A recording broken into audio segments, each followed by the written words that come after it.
Napansin mo ba, may service quality score ka kay Lalamove, pero may driver rating din? Pareho ba sila? Hindi. Ano ang pagkakaiba nila?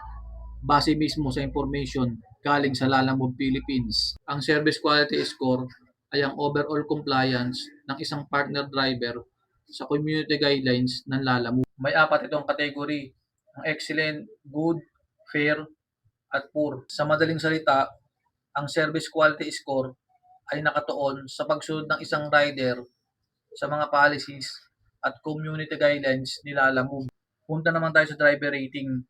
Ang driver rating ay ang summary ng user satisfaction based sa experience nila sa delivery service ng isang rider. So ano talaga pagkakaiba?